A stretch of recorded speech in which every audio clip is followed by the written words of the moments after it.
The Meyer Chronicles. Hi, everyone. My name is Andy Meyer. Welcome to the Meyer Chronicles. And I'm Jon Rubin, the host of the Meyer Chronicles.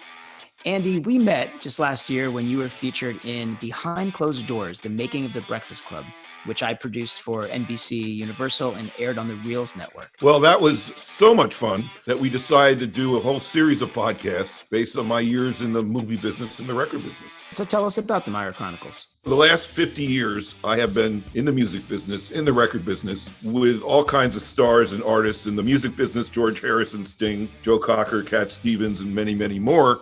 And I've had experiences that I want to pass along to the next generation or to anyone who would like to learn more about what actually goes on behind the scenes. Yeah, that music business podcast we did is full of so much unknown stuff. It was really cool. And of course, the movie business, which is another big part of your career, we did a bunch of podcasts about that. You were the executive producer of The Breakfast Club.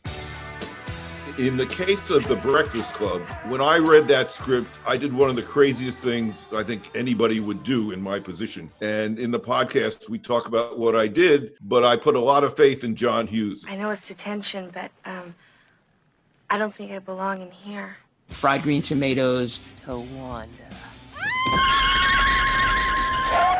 In the case of Fried Green Tomatoes, that movie, and this is something we talk about in the podcast, would never have been made without a little bit of luck. Secrets in the sauce. The film Birdy, which won the Grand Jury Prize at the Cannes Film Festival. Don't worry, Birdy, they can't make me leave you.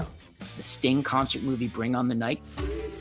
In the case of Sting, he brought his wife Trudy along, and she was very pregnant, and that really had nothing to do with our film, but somehow, and in the podcast I talk about it, Trudy ends up on the film giving birth to their son. We also have a podcast with my longtime friend, Peter Greenberg, who is the travel editor for CBS News and also has his own podcast, The Travel Detective. There's so much cool stuff in all of these podcasts that even the most diehard fans will say, I never knew that. And the first 5 podcasts are being launched in early 2021, thanks to Hot Pie Media Productions.